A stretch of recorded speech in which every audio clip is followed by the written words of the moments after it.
Please rise in body or spirit as you are able as we sing our gathering hymn number 109 as we come marching, marching.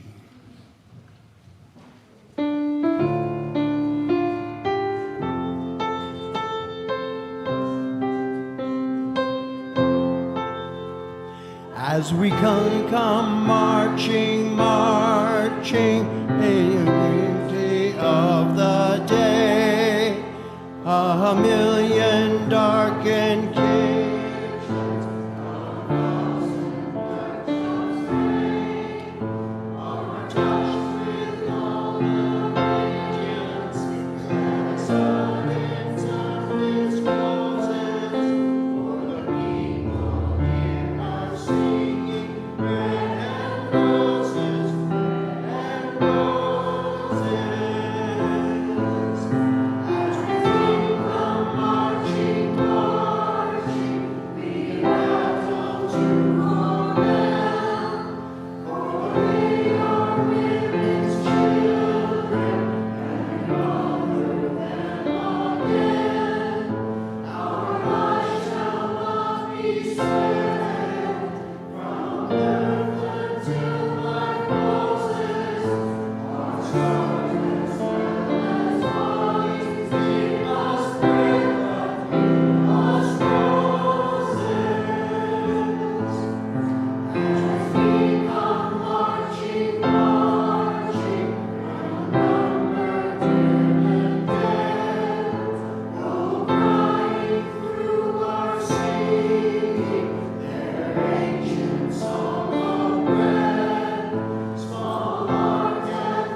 Good morning. I'm Sarah, your celebrant today, and in the pulpit we have Janet, one of the homilists, speaking on fiction and how it affects us spiritually. In that regard, we're going to start off with this quote. The theme of this is a lesson from The Elegance of the Hedgehog by Muriel Barberry. Can we all be so similar, yet live in such disparate worlds? Is it possible we are all sharing the same frenetic agitation, even though we have not sprung from the same earth or blood and do not share the same ambition? As for me, I implore fate to give me the chance to see beyond myself and truly meet someone. So let's take a quick moment and turn and meet somebody, and then hopefully, if you're so inclined after the service, you can truly meet them. I will ring the bell to bring you back.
From J.K. Rowling, Harry Potter, Sorcerer's Stone.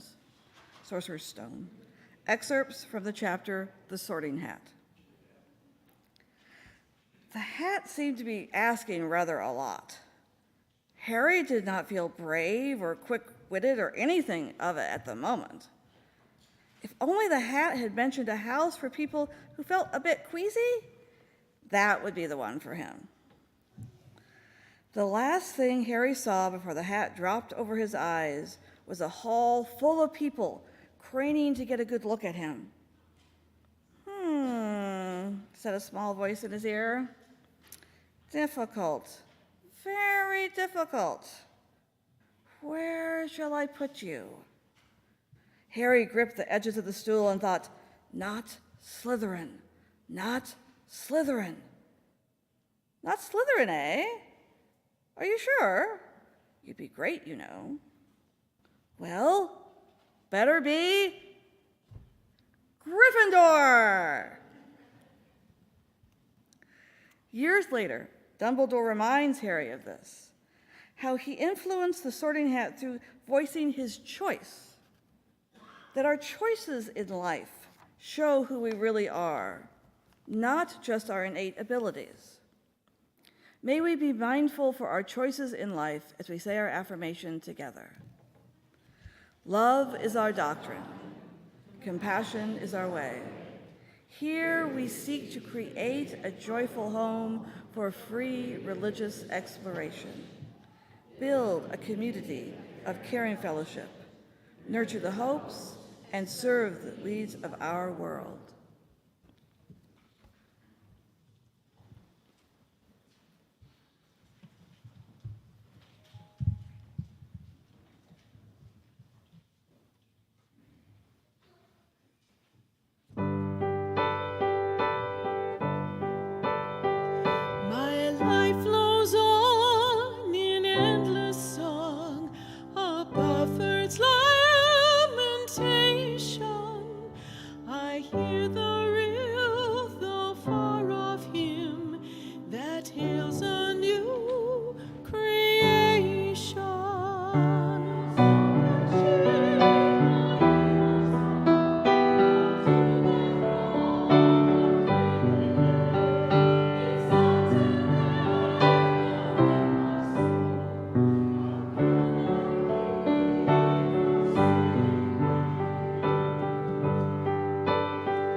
Though the tempest round me blows, I know the truth it liveth.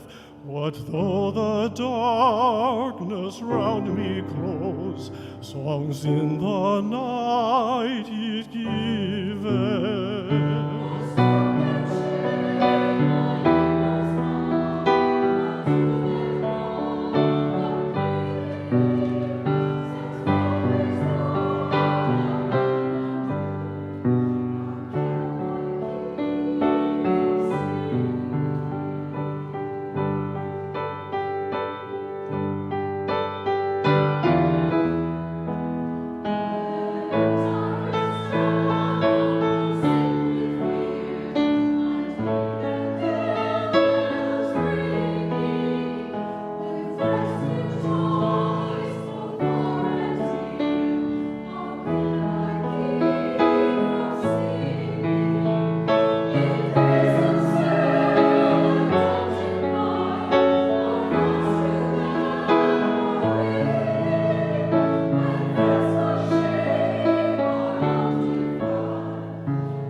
Each week, we light 3 chalices.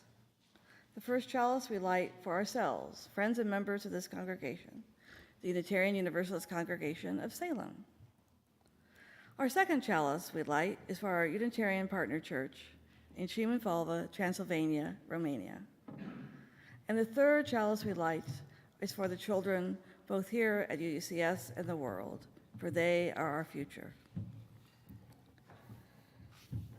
Happiness can be found even in the darkest of times if one only remembers to turn on the light. Albus Dumbledore, J.K. Rowling, Harry Potter, and the Prisoner of Azkaban book.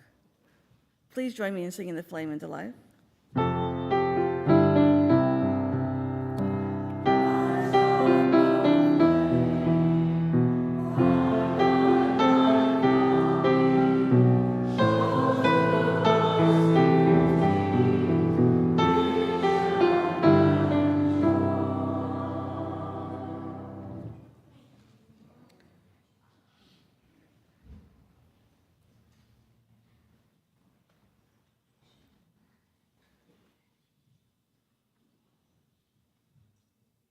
Good morning. Can I please have everyone young and young at heart come up front with me?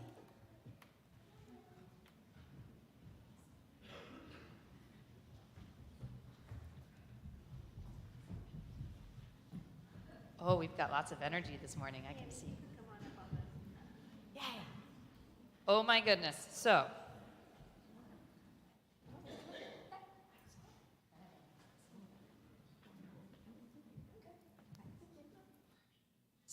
this month, you guys know our theme is creativity, right? Yeah? What does it mean to you guys to be creative? You can raise your hand and tell me something. Yes. Okay, being creative can help us get around places fast. Any other ideas? Being creative means that there's probably no wrong answer. You guys can tell me lots of things. Lily. Making something new, definitely. Or new ideas, right? Do you guys think that art can be creative? Yeah? Do you think trying to problem solve things can be creative? Cool. So today we're going to do stuff with marbles. Oh my goodness, and what do I have in my bag here? First, I need 3 people that want to come up here. Okay. Oh my goodness. Okay. 1, 2, 3. Okay. So I want you to hold this one like this. Cover it with your hand. I want you to hold this one like this. Actually, you know what, Caleb? I'm going to change that. Let's have you hold that one. And Caleb, I'm going to have you hold this one like this. Okay. So I've got to show you guys each what you have to do. I want Caleb to go like this. Can you do that? And I want, yep, now wait for me to tell you. And I want you to shake yours. Shake, shake, shake. And I want you, this is crazy. I want you to shake it and not spin it because I'm going to have her spin hers.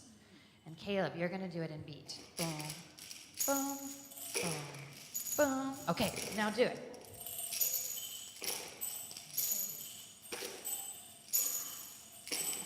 Did you guys know you can make music with marbles? Yeah, okay, very good. Let's put those down. I also have this cool thing that I had a couple of girls make just this morning. And this is art that they made with marbles. It's a little flower. What do you guys think of that? Did you know you can do artwork with marbles? And finally, I have a trick. Oh my goodness, this is a cool trick. This is kind of like science. Here we go. It's a challenge, and I'm wondering if anyone wants to partake in this challenge. I have a cup and a marble on a plate. And what you have to do, without touching the marble with your hands, you have to get the marble to that plate. Okay, so I'm gonna let a couple of you try, and then if we don't get it, then I'm gonna show you how to do it, okay? Do you wanna try it? Come here. can't pick up the plate. Let's see. I don't know if I'll be when. Oh, that was one way. You did a good job, dude. Awesome. Very good. And there's no right answer. Is there another way? Is there another way? It doesn't matter which one it goes on. Oh, it's tricky, huh? Trying to scoop it. That's cool. You did it too. Oh my goodness. Okay. There's another way. There's another way. Come here. Here we go. This one might actually have seen me practicing this way, so she might have an idea of what it's supposed to be. We spin it, and we pick it up. Here. Come to this side and do it over here so everyone out there can see. Put it right there. And she puts the cup over, and we spin it fast. And then we pick it up. And it carries over. Woo, she did it. And that is the really cool way. So, what I want you guys to know is that being creative is really fun and it's really cool. It works our brains and it makes us smart. It gives us more ideas so that we can do all kinds of things in the world and solve all kinds of things in the world. You know what I kind of think? I think you guys are going to save our planet someday. I do. I think that's going to be what you guys do. And it helps us bring new, beautiful things into our world, like art and music, which brings us joy and helps us feel things that are important. Being creative helps us figure out who we are, and it helps us understand each other better. So being creative is really good for us. Today, we're going to try to not lose too many marbles. And we are going to make marble mazes in the back. Yes, it's going to be super fun. Yeah, but no, that's what we're going to do in the back. And they can be crazy, or they can be beautiful, and you guys can do whatever you want with them. And my only rule is that you have to use at least one marble. And then I also have these. Let's see here, because do you guys remember what I did last week? Last week we started giving out birthday cards, and I am one of these people that wears this green ribbon. That means I'm in a group that we want you guys to know that you guys are important and that we care about you and that we are really happy that you guys are here. And we want to say thank you for coming, and we want to recognize birthdays so that you guys know that you are important. And so birthdays this week. I have Taylor. Is Taylor here today? No Taylor today. We'll get Taylor his card. Or her card. I don't know. And Caleb. Caleb's birthday's this week. Is there anyone else? I have a couple that I have right here. Oh, is there a birthday right there? Oh my goodness. There you go, buddy. Happy birthday. Make sure that we get your birthdays so that we can give you guys a card when it's your birthday. Is that cool? Can you guys do that for me? Yeah? Okay. And with that, I think we are ready to make the love arch. Thank you.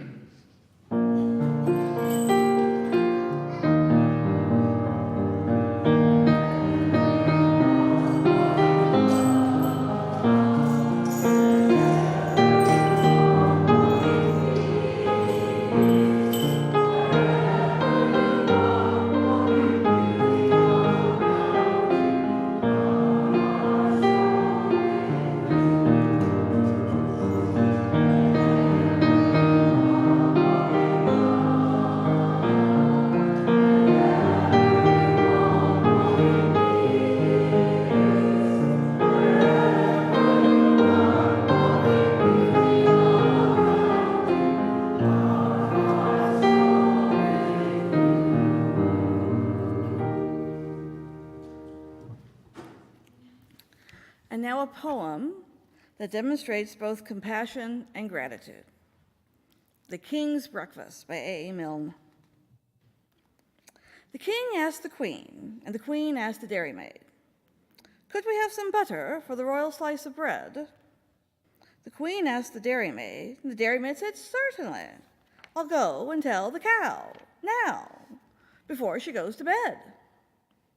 The dairymaid, she curtsied, and she went and told the alternate, "Don't forget the butter for the royal slice of bread." The alternate said sleepily, "You'd better tell His Majesty that many people nowadays like marmalade instead." The dairymaid said, "Fancy," and went to Her Majesty. She curtsied to the Queen, and she turned a little red. "Excuse me, Your Majesty, for taking of the liberty, but marmalade is tasty if it's very thickly spread." The Queen said, "Oh," and went to His Majesty. "Talking of the butter for the royal slice of bread, many people think that marmalade is nicer. Would you like to try a little marmalade instead?" The King said, "Bother." And then he said, "Oh, dearie me." The King sobbed, "Oh, dearie me," and went back to bed. "Nobody," he whimpered, "could call me a fussy man. I only want a little bit of butter for my bread." The Queen said, "There, there," and went to the dairymaid. The dairymaid said, "There, there," and went to the shed. The cow said, "There, there, I really didn't mean it. Here's milk for his porridge and butter for his bread." The Queen took the butter and brought it to His Majesty. The King said, "Butter, eh?" and bounced out of bed. "Nobody," he said, as he kissed her tenderly. "Nobody," he said, as he slid down the banisters. "Nobody, my darling, could call me a fussy man, but I do like a little bit of butter for my bread." May we have what we need as we walk the path of compassion and gratitude. Thank you.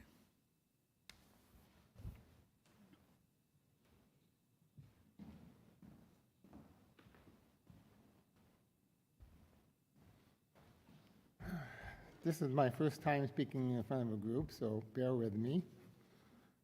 My name is Stephen Winters, and I'm one of your new Lifelines lay ministers. We have one concern to share this morning. Faith Rockenstein submitted a concern. Cheryl Rando's 52-year-old son passed away in a car accident Saturday night. Please keep her family in your thoughts and your prayers.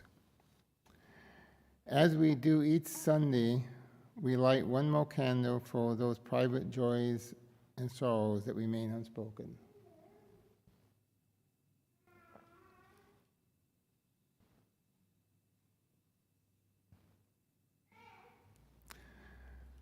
Lifeline's lay ministers are fellow members who extend Reverend Rick's ministry to members and friends of the congregation who are experiencing loss, illness, and any type of family crisis. You can reach out to us by visiting the Lifelines table in Hanneman Hall each Sunday after the service. Our lavender badges say Lifeline's lay minister under our name. You can also contact us at the email address on your screen. You can post joys and sorrows in the book in the foyer before church. You can also post them online. There is a link under the title under the next Sunday service.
A reading from A Wrinkle in Time by Madeline D'Engle, chapter The Foolish and the Weak. Due to time, these are excerpts. Her steps got slower and slower as she passed the great bronze doors and the huge slabs of the Central Intelligence Building.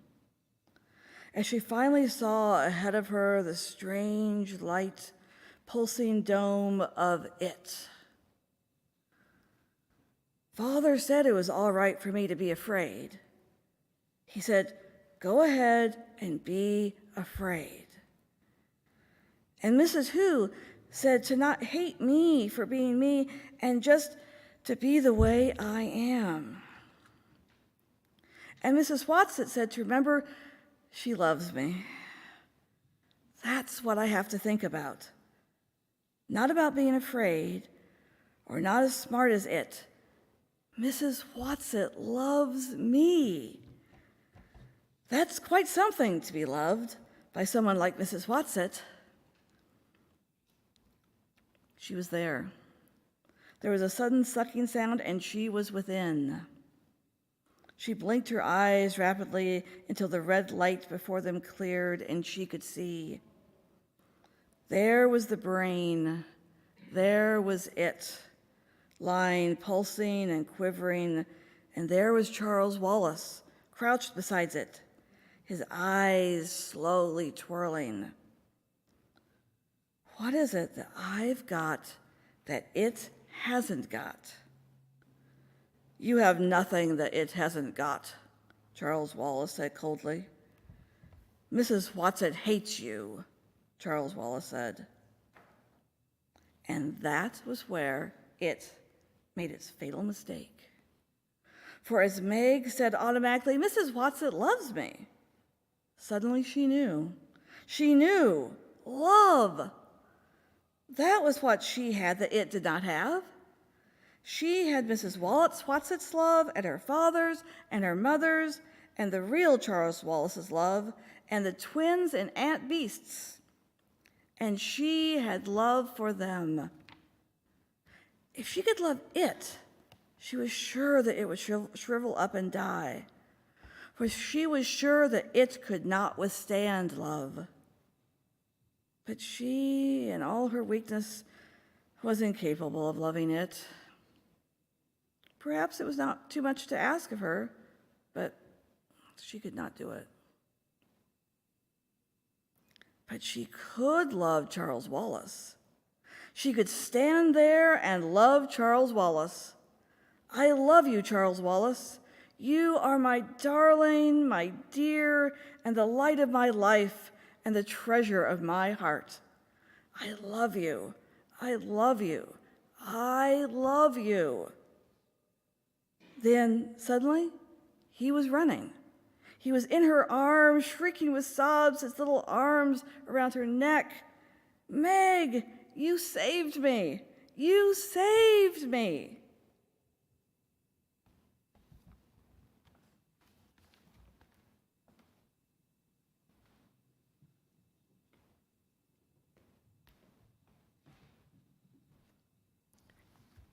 Good morning. I'm Janet Stevens, a member of the Homilists and Storytellers team here at UUCS. And for those of you who may not be familiar with us, the Homilists and Storytellers assist Reverend Rick by speaking from the pulpit on Sundays when he is busy elsewhere, like this week. We are still learning and growing our craft, so every couple of months we gather for fellowship and support, and we share ideas and we get some guidance from Reverend Rick. In preparation for a recent meeting, Reverend Rick sent out an email to the team. It began, I would like for folks to bring a book or two that they'd like to share, something that could deepen our spirituality or wisdom. When I read that, I was so excited. I love books. I immediately thought of a dozen or more books that have shown me insight into the human condition, books that have been a source of inspiration and guidance. Since before I could read them for myself, books have brought me comfort.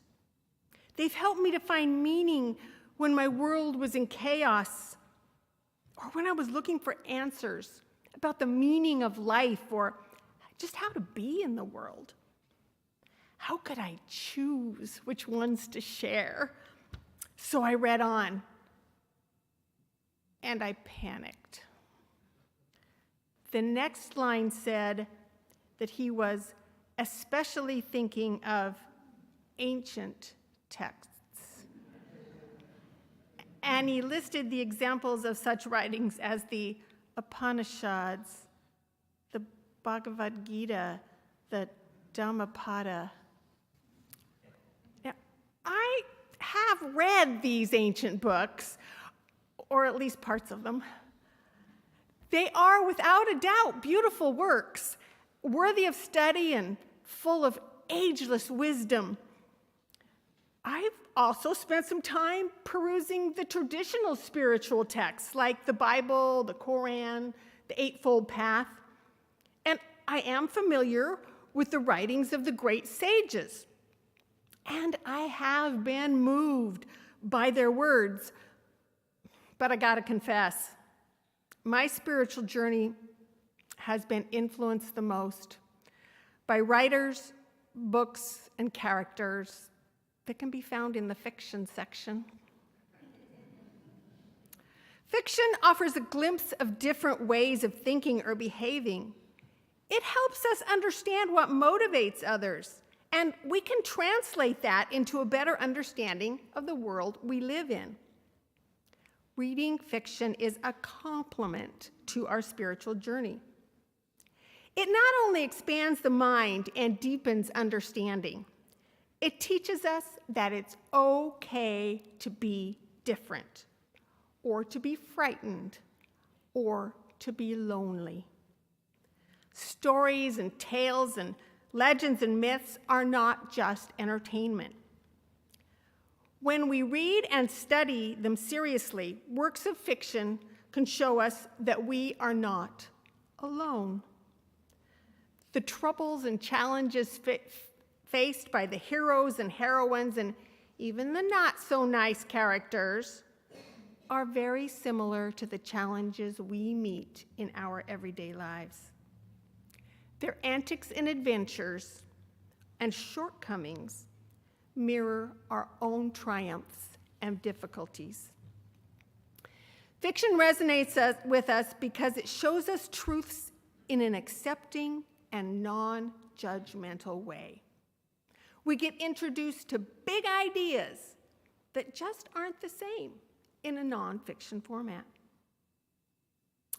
In the world of the characters in a book, or the script of a play, or even a movie or a TV show, we get to see another perspective. We visit places and times and face situations that we will never experience for ourselves. Even if we're well-traveled or study history or other cultures, not one of us will have the opportunity to actually visit all the places and meet all the diverse people we see only in our dreams or the pages of fiction. Traditional storytelling is a fundamental part of most cultures. Using parables and fables as a spiritual tool is an ancient custom, and it's an integral part of the rituals and spiritual practices of people around the world. Prophets and sages have always told stories as a way of sharing knowledge, a way of comforting their flocks. Myths and legends were created to explain the great mysteries and give guidance. After all, it's not the text or story in and of itself that is sacred. It becomes sacred when approached as being worthy of attention and contemplation. Because at its most basic, religion is the way people approach the questions of where they came from why they're here, how to be with each other, and what happens after we die. And whether inspired by the divine or not, spiritual texts are stories and explanations which serve as a guide to help us figure out how to live with one another and what makes life meaningful. In fact, many, if not all, of nonfiction traditional spiritual texts are not fully nonfiction. Some of the most referenced and best loved stories of the New Testament of the Christian Bible are the parables. And a parable is just a story that is used to illustrate a moral or spiritual lesson. It is not necessarily the retelling of a true event. Let's take a look at the parable of the Good Samaritan. One day, when Jesus is preaching to his followers, a scholar asks him what he must do to get into heaven. Jesus responds by asking the scholar what the law, the sacred text, says about it. The scholar quotes the scripture. Love the Lord your God with all your heart and with all your soul and with all your strength and with all your mind, and love your neighbor as yourself. Still, the scholar, whom one assumes was an intelligent and educated man, isn't sure what the text means. So he goes on to ask, but who is my neighbor? Jesus responds by telling a story. The story about a man who was mugged and left lying in a ditch, beaten and half dead. When upstanding people from the injured man's town and his faith community pass by, they don't help him. In fact, they cross the street to avoid him. But a passing Samaritan, a member of a group of people who were, in those times, often hated and mistreated because they were considered to be unclean, saw the injured man as his neighbor. He came to the man's aid. He arranged for him to receive care, and he even covered the cost. Although the questioner, the scholar, had read and recalled the information from the Holy Scripture, the non-fiction section, he hadn't been able to figure out how to relate that information to real life. Jesus got that. He understood. So he offered an example, a story that showed how the law should be applied. After hearing the story, the scholar better understood the meaning of the scripture and realized that all people are our neighbors.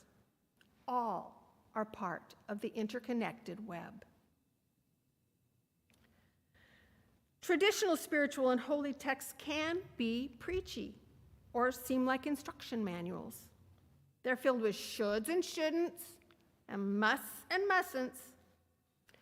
Sometimes the words of the great prophets set goals so lofty that they seem unattainable. The ancient sages' words and deeds are laudable and insightful, but not always easy for us to apply to our own lives. Fictional stories allow us to see ourselves and explore possibilities in a less threatening, less judgmental way.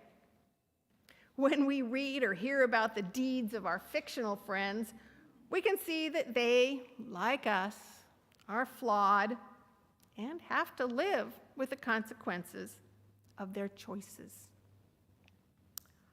Let's take a look at the character of Atticus Finch. I'm hoping you're all familiar with To Kill a Mockingbird. This book had a great impact on me when I was very young and just beginning to figure out how to be in the world. In To Kill a Mockingbird, Atticus was a loving father and a lawyer in the Deep South during the Depression. In this story, he defends a person of color who was being tried after having been accused of attacking a white woman. By representing the black man, Atticus put his reputation at risk and that of his family. And what's more, he lost the case. He failed. He didn't save the day. He didn't keep an innocent man from conviction.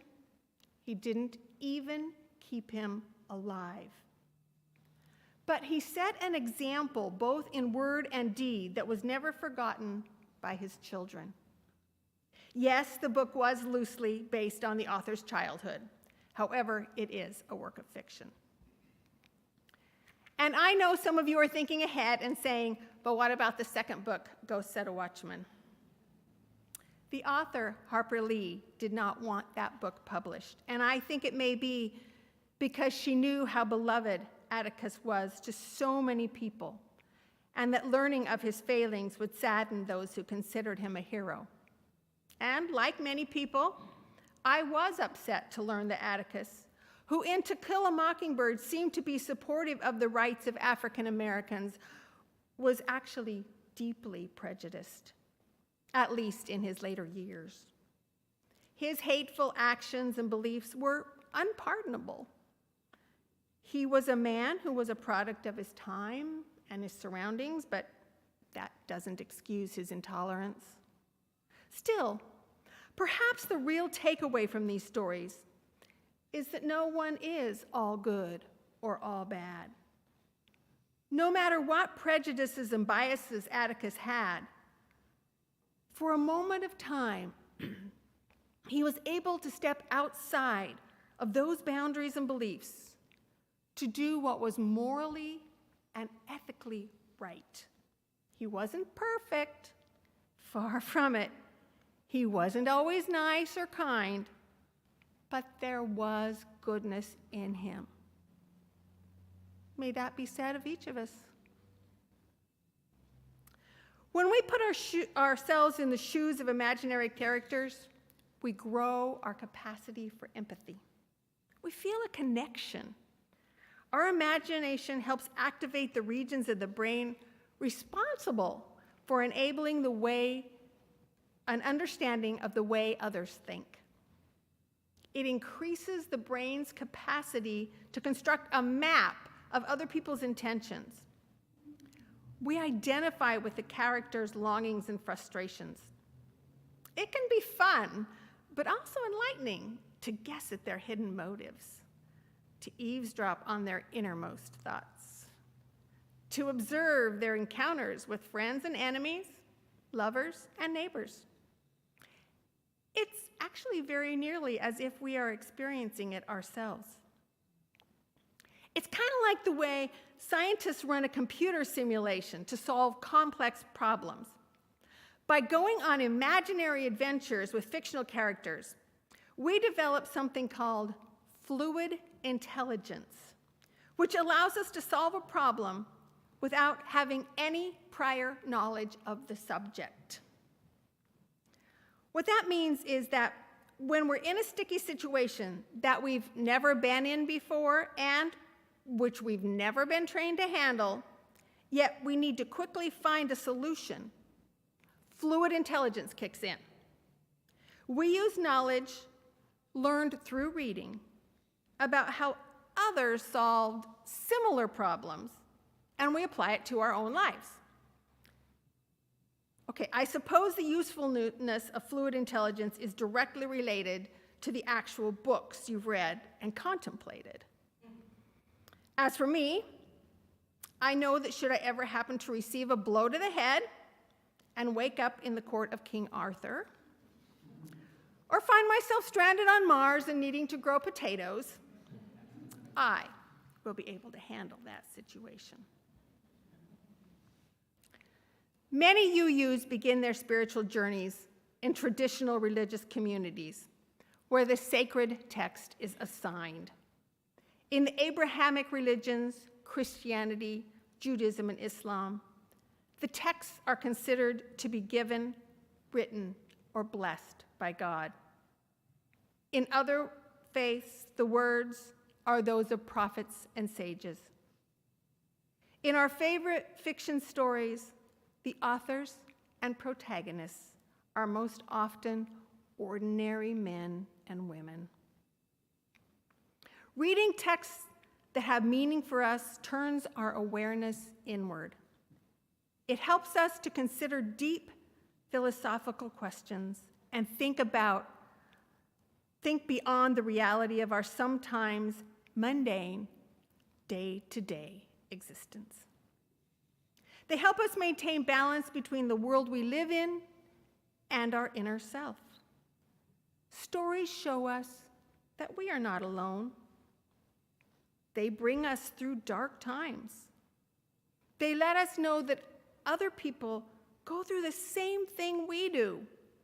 And if the characters we've come to love and respect can get through the tough times, so can we. Many of the words and ideas that have touched my soul and heart have come from those who have never drawn a single breath. My greatest sources of inspiration have been the likes of Professor Albus Dumbledore, who told me that just because it's all happening in my head doesn't mean it isn't real. The Little Prince helped me be a better mother and grandmother by reminding me that all grown-ups were once children, but only a few of them remember it. A Grinch and a Scrooge showed me that being rich and having wealth has very little to do with money. Shakespeare told me that simply changing the name of something doesn't change what it really is. And a slightly chubby bear with a fondness for honey taught me the value of remaining close to my childhood friends. The poetry of Robert Frost led me to choose some life paths that were less traditional, but took me on some wonderful adventures. Whether it's science fiction, mystery, poetry, children's books, or the classics, if the words touch us and speak to who we are as a person, it is a sacred text. If we are open to accepting the lessons that may be found in the written words and between the lines, we may find insight and blessings in some unexpected places.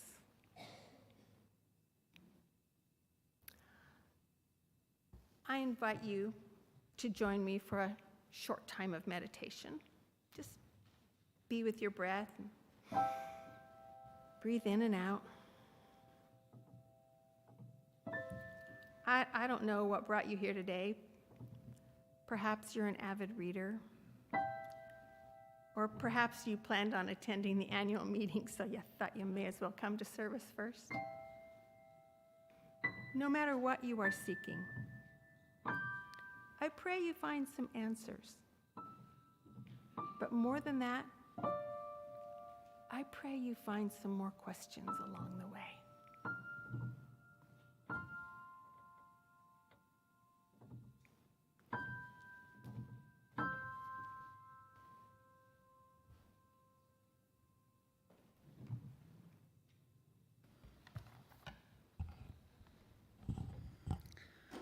We support UUCS through our time, our pledges, and our connections with one another.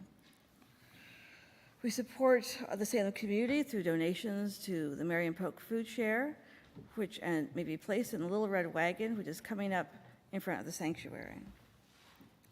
And each month, we have a Share the Plate recipient.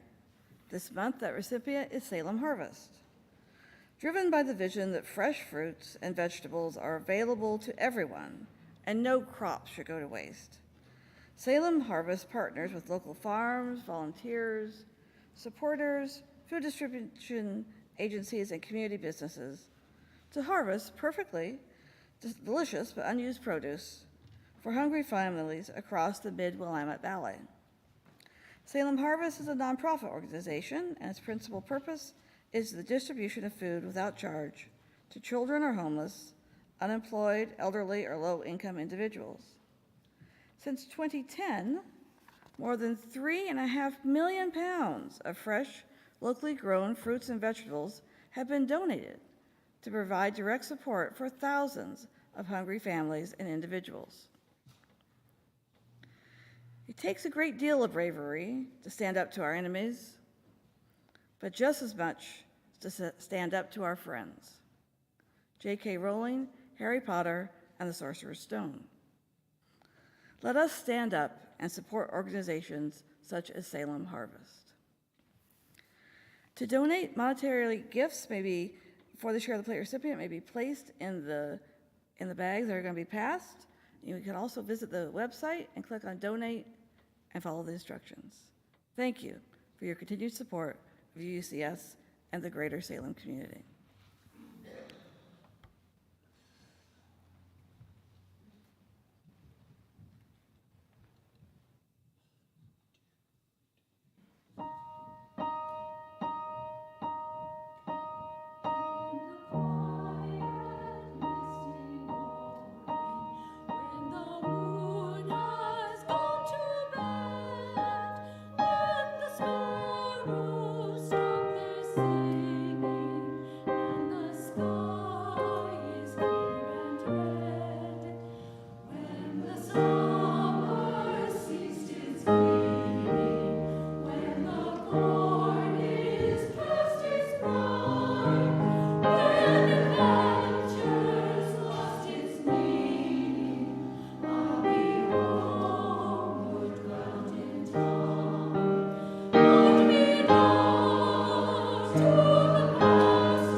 Thank you, John, and the choir, and Ezra. It's lovely to have your music here today. So next Sunday, Rick should be back, all shook up, talking about our life and what happens when we all have loss or grief, and our life gets shook up a little bit. It's kind of good. News of the community. The big thing, in case you hadn't heard, is the annual business meeting is today. Hope you've checked your name off and you have your tickets ready to vote, and you stay for a lovely lunch. It's a potato bar that Joel Woodman and others have combined, and then stay for the meeting. If you do have to rush home, You should find an email in your email box with a Zoom link that you can also attend the meeting with. Thank you. So now we'd light the social justice candle. So as Janet takes the light from our chalice, lighting the social justice and service candle, this quote, "Without those weapons, often though he had used them against himself, man would never have conquered his world. Into them he had put his heart and soul, and for ages they had served him well. But now, as long as they existed, he was living on borrowed time." Arthur C. Clarke, 2001, A Space Odyssey. May this candle remind us not to live on borrowed time, but to carry our light and justice into the world and what we choose to do on a daily basis. As we extinguish the chalices, a final quote from The Elegance of the Hedgehog. "I have finally concluded, maybe that's what life is about. There is a lot of despair, but also the odd moment of beauty. Remember to be aware of both in your life."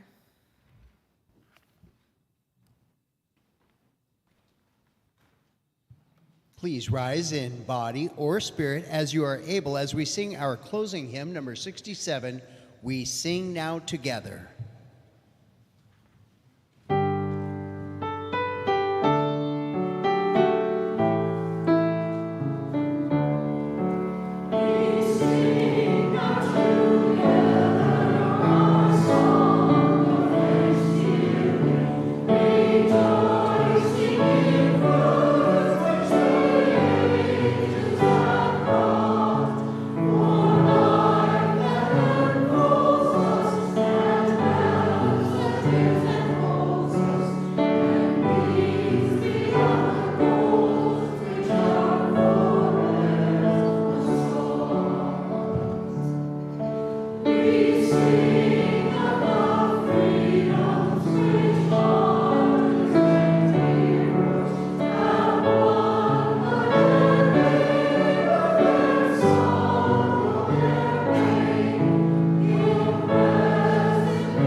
Please join hands and join me in saying our closing words.